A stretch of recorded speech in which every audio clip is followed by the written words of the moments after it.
Dokter Gigi Halima Densikati. Sudah ada yang namanya Soto Batavi di depan benteng Vredenburg itu, benteng Kotaya. Sementara di sebelah kanannya berdiri, cantik sekali itu, gereja katedral. Maka berdirilah di situ Bank BNI sampai sekarang. Cikal bakal kelak menjadi Kodam 14.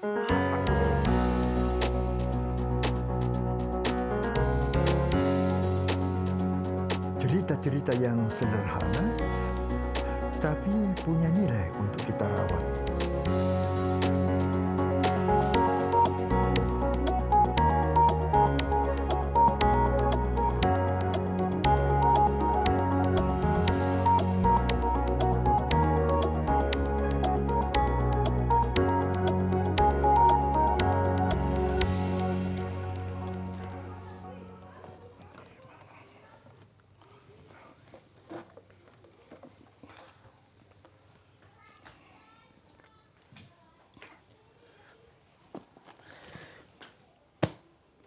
Saya ini marah besar, sangat marah besar pada diriku sendiri. Kenapa saya tidak mampu menulis seperti apa yang mereka tulis tentang kota Betawi, tentang kota Jakarta. Dan kemudian saya juga cemburu besar. Kenapa bukan hanya satu, tapi lebih dari 2-3 orang yang menulis tentang kota Betawi. Kenapa tidak ada satupun orang yang mau menulis tentang kota Makassar? Apakah di Makassar kurang cerita? Apakah kota Makassar itu kurang panjang sejarahnya ke belakang sehingga banyak sesuatu yang patut diungkapkan, diceritakan kepada anak cucu kita kelak di kemudian hari? Kenapa saya tidak bisa menulis? Cuma bisa bercerita, cuma bisa berkenang-kenangan, bisa bernostalgia, mengingat masa lalu dan lain-lain. Tapi kenapa tidak bisa saya wujudkan dalam buku seperti ini? Coba lihat ini. Sejarah para pembesar yang mengatur kota Batavia. Ini. Ada lagi. Batavia awal abad 20. Ada lagi. Saudagar Baghdad dari Betawi. Apakah di Makassar tidak ada saudagar dari Arab atau dari mana yang ada di Makassar? Kemudian ada lagi apa? Robin Hood dari Betawi ditulis oleh Alwi Shahab. Batavia tahun 1740. Ini ada yang buku baru ini saya belum baca, yang ada teman yang kirimkan saya dari Jakarta sebab dia tahu bahwa saya suka sekali membaca sejarah-sejarah perkembangan kota. Jakarta, sejarah 400 tahun. Jakarta bla bla bla, tempat bersejarah di Jakarta. Apakah di Makassar tidak ada tempat bersejarah? Ngapa aku dongok-dongok kamaten aku ngasih ngarang. Allah ilaha illallah. Padahal di Makassar ini banyak sekali gedung-gedung, banyak sekali tempat-tempat yang menarik untuk kita ceritakan.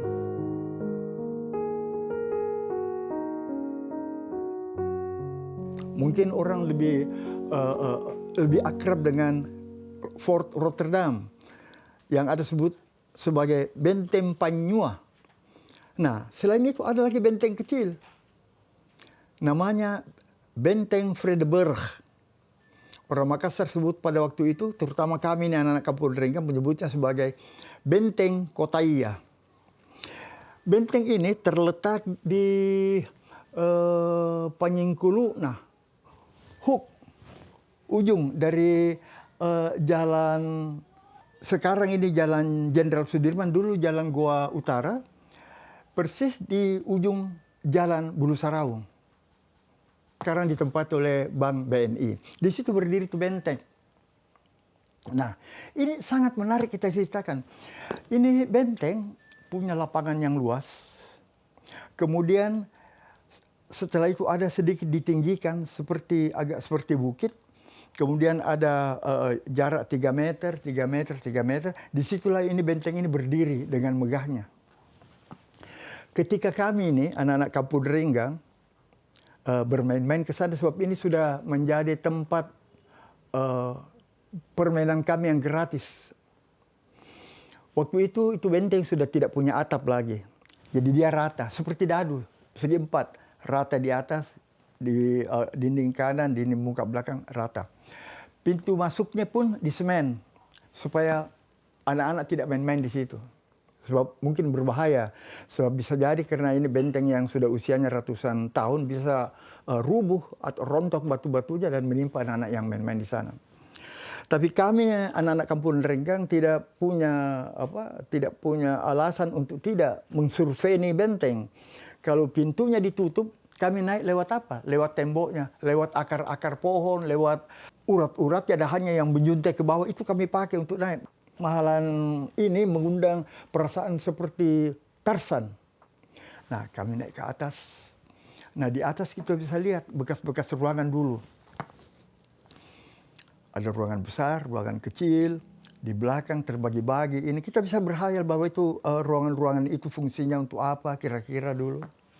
Dan di sebelah barat benteng ini, kalau kita lihat dari arah ke barat itu, ada satu pintu yang juga ditutup semen.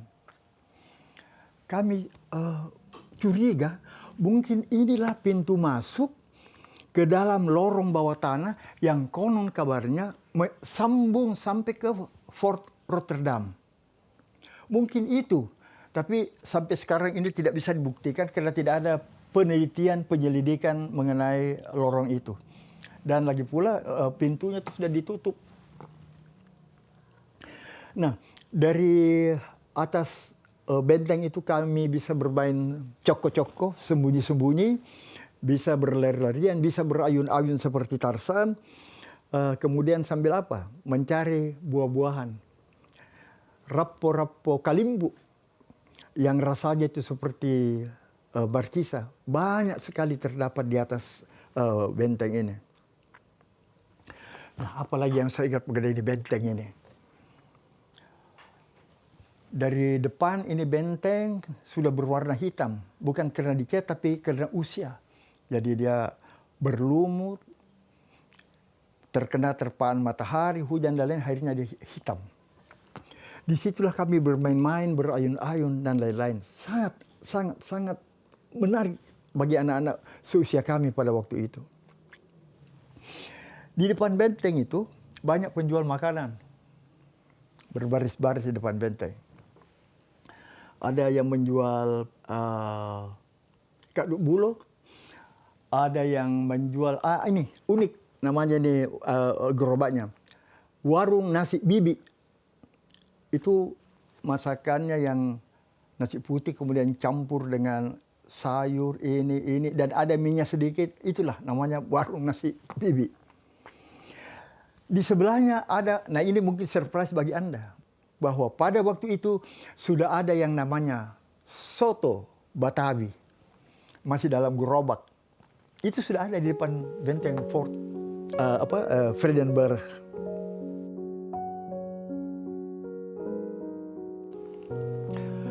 Benteng Vredenburg dikelilingi oleh pohon-pohon lindung yang sangat rimbun. Jadi suasana di situ sangat sejuk, adem. Jadi itu menambah semangat kita untuk bermain-main di sana. Di samping itu ada lagi tanaman, orang menyebutnya sebagai petai apa ya? Tapi itu bunganya itu orange, kemerah-merahan dan buahnya bisa dimakan. Nah, itu lagi menambah kebahagiaan kami bermain-main di sekitar benteng. Tetapi kesenangan ini, kegembiraan ini hanya terbatas menjelang maghrib. Ketika maghrib mulai menjelang, mulai gelap, karena waktu itu lampu jalanan belum memadai seperti sekarang. Di samping wattnya kecil, juga jarak-jarak antara tiang lampu jalanan jaraknya jauh, jadi gelap. Para pedagang perlahan-lahan mendorong gerobaknya untuk pulang ke rumah. Dan kami ini anak-anak juga bergegas turun dari benteng, berlari-lari juga akan pulang. Karena kalau malam, di sekitar situ sudah tidak ada lagi orang berlalu lalang. Kendaraan pun itu hanya 1-2 yang lewat di sana. Orang tidak berminat lagi ke arah situ. Yang ada tinggal apa? Bayangan gelap dari benteng yang hitam, sedangkan siang dia sudah hitam, apalagi malam. dan bunyi jengkrik bersaut-sautan dan bunyi satwa lainnya, dan kadang-kadang ada bunyi uh dari benteng, dan dijawab. Ada yang sambut dari arah kuburan. Uh, Siapa yang mau masih ada di sana pada saat seperti itu? Tidak ada yang mau berada di sana. Dan yang sangat menyedihkan bagi kami ini anak-anak Kampung Renggang, akhirnya benteng ini harus menyelesaikan tugasnya di situ. Benteng dibongkar, kemudian diratakan dengan tanah, dan di situ didirikan kandang-kandang untuk menampung hewan yang konon kabarnya akan dibuatkan kebun binatang di daerah Maros. Tapi untuk sementara dititip dulu di daerah itu untuk gampang diawasi. Berjalan waktu, kemudian karena koleksi hewan ini semakin banyak, itu dipindahkan ke daerah Karubisi. Nah, kemudian benteng ini kembali kosong, tanah kosong. Kemudian ada yang punya gagasan membuatnya sebagai apa? Pasar malam. Jadi dengan ukuran sedemikian itu ada warung makan, ada pertunjukan musik, ada pertunjukan sandiwara. Waktu itu kita belum kenal namanya teater dadalan, ada pertunjukan sandiwara. Dan ada orkes Melayu, waktu itu belum ada orkes dangdut. Di situ manggung, dan itulah menjadi hiburan warga kota Makassar. Berjalan waktu, lama-lama tidak tahu apa kabarnya. Akhirnya kegiatan pasar malam ini pun selesai. Bangunan-bangunannya dibongkar dan kembali tanahnya menjadi tanah kosong. Saya sudah lupa tahun berapa, mungkin ada penonton yang ingat, maka berdirilah di situ Bank BNI sampai sekarang. Itulah kisah tentang Benteng Vredenburg yang saya ingat, yang tidak mampu saya tuliskan seperti ini. Sayang sekali saya tidak mampu menulis.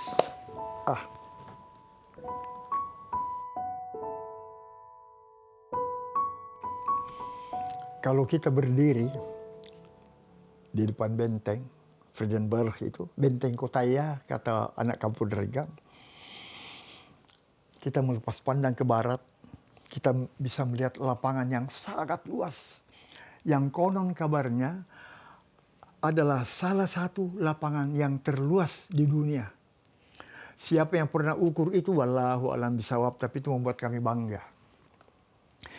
Di situ pun banyak bangunan-bangunan menarik. Kalau kita melepas pandang ke arah barat, di situ kelihatan Empress Hotel, hotel yang mewah pada zamannya. Di sebelahnya ada Empress Theater, gedung bioskop yang juga mewah. Di lantai 2 dari bioskop Empress ini ada restoran, di mana restoran ini punya chef andalan, namanya Angko Along. Itu sangat terkenal itu. Kemudian di samping kiri bioskop Empress Hotel ini ada lagi bioskop kecil, lebih kecil, namanya Bioskop Gembira. Itu untuk kalangan kami nih anak-anak, sebab tiket masuknya itu harganya sangat murah. Kelas 1 itu hanya Rp2.50. Kelas 2 Rp1.50. Dan kelas 3, ada kelas 3, ini kelas favoritnya anak Kampung Renggang ini, hanya 75 sen. Tidak cukup Rp1. Nah, itu sebelah kiri Hotel Empress. Sementara di sebelah kanannya berdiri, cantik sekali itu, Gereja Katedral. Nah, kalau kita menoleh ke arah selatan, jadi kita tetap berdiri nih di bekas benteng dulu, kita melihat ke kiri, kelihatan itu gedung pengadilan. Menurut lafaz orang Makassar, Rilantara, mungkin maksud itu Lantara, itu gedung yang sudah sangat lama itu, gedung pengadilan. Nah, di gedung pengadilan itu ada jalan yang sangat teduh dan indah. Jalan ini lurus dari perapatan Jalan Sudirman dengan Jalan Bawakaraeng, itu kan Jalan Kartini. Itu di situ lurus. Di kanan kiri dari jalan ini ada pohon-pohon kenari yang berwarna abu-abu yang lurus ke atas. Percabangannya sangat bagus. Itu lurus sampai di depan gereja katedral. Ini salah satu jalan yang sangat-sangat terkesan pada saya. Ada lagi menariknya nih kalau kita bermain-main di Jalan Kartini. Menunggu kalau ada angin menjatuhkan buah-buah kenari. Itu buah kenari kami ambil, taruh di tepi jalan, kemudian dipecahkan dengan batu, dan kita bisa menikmati gurihnya kenari yang baru jatuh dari pohonnya. Kemudian sejajar dengan benteng Vredenburg itu, kelak di kemudian hari ada SMP 4, ada SD 3 dan ada SD 3A. Kemudian ada laboratorium, kemudian ada satu sekolah lagi, dan di sebelahnya itu ada kantor GIA, Garuda Indonesia Airways. Sekarang coba-coba kita melirik ke bagian utara. Di bagian utara, lapangan Karibosi ini, gedung yang saya ingat itu adalah gedung yang kelak, sebelumnya itu saya tidak tahu gedung apa, tapi kelak di kemudian hari dipakai sebagai markas KDM SST, Komando Daerah Militer Sulawesi Selatan dan Tenggara. Dan inilah cikal bakal kelak menjadi Kodam 14 Hasanuddin. Setelah itu kita menyeberangi jalan, dulu itu namanya Jalan Tamalakbah. Kemudian Jalan Irian, dan kemudian menjadi jalan, kalau saya tidak salah, Jalan Sudirohusodo ya. Nah, tepat di seberangnya itu ada penjara. Penjara yang sudah sangat lama, dan di penjara itulah pahlawan nasional kita, Walter Mogisidi, pernah ditahan sebelum Belanda menjatuhkan hukuman kepadanya. Saya masih ingat, sebelum menghadapi regu tembak, dia mengatakan setia hingga akhir. Disitulah dia ditahan. Kita lewati lagi penjara, ada jalanan, kemudian di seberang jalanan itu ada kompleks pekuburan. Kompleks pekuburan Belanda, satu petak, cukup luas. Kemudian di sebelahnya itu pekuburan Cina. Kelak di kemudian hari ini pekuburan Belanda ini dibongkar, dan di atasnya itu didirikan gedung Balai Perawatan Penyakit Paru-Paru. Mohon saya diralat kalau saya salah. Dengan dokternya di sana itu Dokter Tiagi. Ini sangat populer nama dokter ini dulu di Makassar, Dokter Tiagi. Kemudian dengan berjalannya waktu, gedung ini pun kemudian dialihkan, kalau saya tidak salah pernah menjadi salah satu gedung yang ada hubungannya dengan Sat Asam atau apa. Dan terakhir itu dijadikan MTC. Nah, waktu itu mulai dirintas jalanan baru yang memisahkan antara kuburan Belanda dengan kuburan Cina yang sebelah timur. Jadi beberapa kuburan mulai digali, dipindahkan dan lain-lain, termasuk kuburan yang paling dekat dengan jalan di Patinuang itu.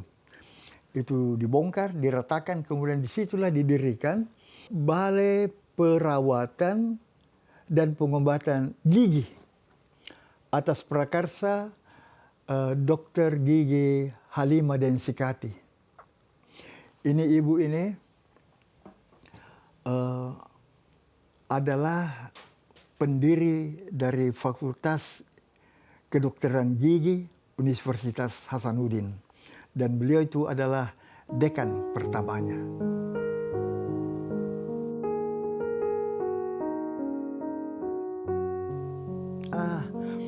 ada cerita yang menarik yang saya lupakan tentang pekuburan Belanda itu.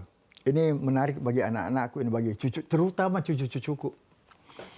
Itu di salah satu pekuburan Belanda, ada kuburan yang agak tinggi. Dan di atasnya itu ada patung.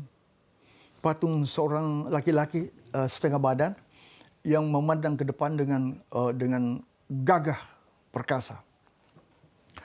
Konon menurut cerita seorang warga Kampung Deringa, kami memanggil bapak ini sebagai Om Ton. Yang unik dari ini Om Ton Jemeler, bapaknya Belanda, ibunya orang Jeneponto. Jadi ini Ton Jemeler ada pak dengannya. Ton Jemeler dan Nikrang. Panggilan hari-harinya Itepu. Tapi wajahnya wajah Belanda. Nah, suatu hari dia cerita kepada kami ini anak-anak. Dia bilang, anak-anak, kalau kau maghrib-maghrib menjelang malam melewat di kuburan Belanda itu, coba kau bilang begini, kau menghadap ke patung yang setengah badan itu, patung meneer itu, dan kau sapa dia, katakan, "Goedenavond meneer." Maka dia kalau mendengarkan ucapanmu itu, dia akan menoleh kepadamu dan menjawab dengan "Goedenavond kinderen." Tapi sampai kapanpun saya tidak berani mencoba itu. Siapa mau bercakap-cakap dengan patung yang sudah ada di sana sejak ratusan tahun yang lalu? Siapa yang mau?